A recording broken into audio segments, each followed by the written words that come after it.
Hello, this is Mr. Avinash Angdi, Assistant Professor, Department of Civil Engineering, Walchand Institute of Technology, Solapur. Today, we will discuss about field test for bearing capacity evaluation. Learning outcome: at the end of this session, student will be able to explain field test for bearing capacity evaluation. First, we will discuss plate load test procedure. It is a field test for determination of bearing capacity and settlement characteristics of ground in field at the foundation level. The test involves preparing a test pit up to the desired foundation level. Okay, and we will use some steel plates, either round or square shape. This dimension 300 mm to 750 mm in size, 25 mm thick, act as a model footing. And we require two dial gauges. Accuracy of 0.002 mm are placed on plate at the corners to measuring the vertical deflection.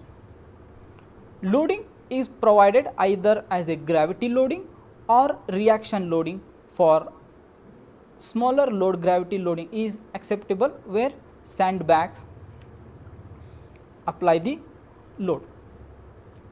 And this is our typical diagram of plate load test. These two are dial gauges we will place at the corner of plates, and will apply the some load by using sandbags.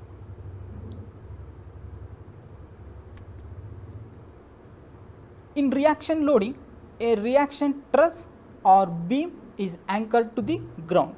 A hydraulic jack applies the reaction load. At every applied load, the plate settles gradually, and the dial gauge readings are recorded after the settlement reduces to least count of gauge of 0.002 mm, and average settlement of 2 or more gauges is recorded. And after that, you need to plot the load versus settlement. You will get the settlement of the footing, and the maximum load at which the shear failure occurs will give the ultimate bearing capacity of soil. And what are the advantages of plate load test? It provides the allowable bearing pressure at the location considering both shear failure and settlement. And being a field test, there is no requirement of extracting the soil sample. And the loading techniques and the other arrangement for field testing are identical to the actual condition in the field. These are the advantages of plate load test. And what are the disadvantages of plate load test? And the test result reflect the behavior of soil below the plate for a distance of 2 bp. This 2 bp means twice the plate width, not that actual footing, which is generally very large.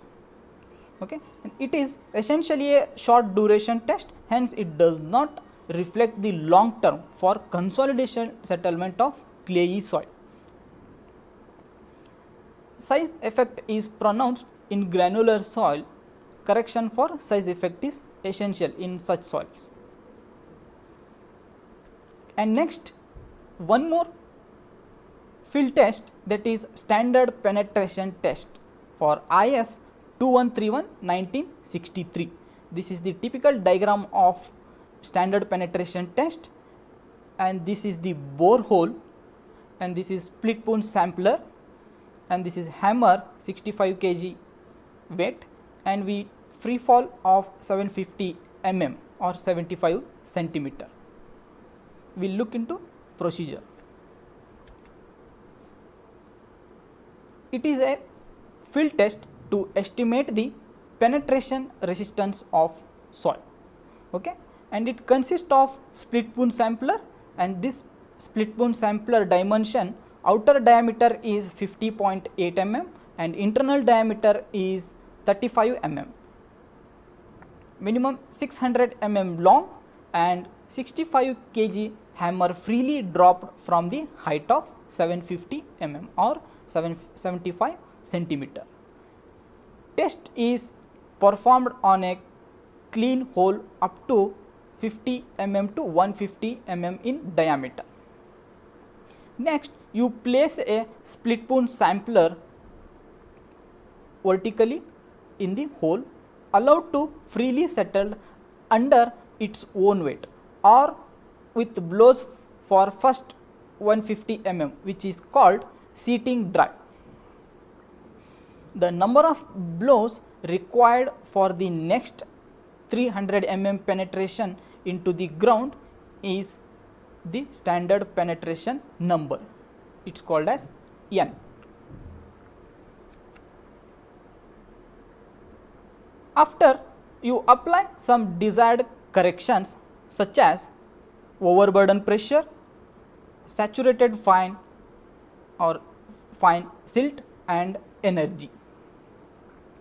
In last, and this N number of blows is correlated with most properties of soil such as friction angle, undrained cohesion, density, etc.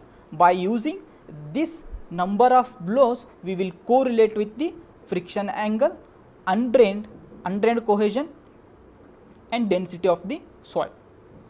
Then what are the advantages of standard penetration test? And this test relatively quick and simple to perform, and equipment and expertise for test is widely available and provides representative soil sample at required depth. And this test provides useful index for relative strength and compressibility of soil and able to penetrate dense and stiff layers. Then what are the disadvantages of SPT test? It requires the preparation of borehole. We need to prepare borehole. Dynamic effort is related to mostly static performance. And third, SPT is abused. Standards regarding energy are not informed, and this SPT energy is not informed throughout the depth. If hard stone is encountered, difficult to obtain reliable result.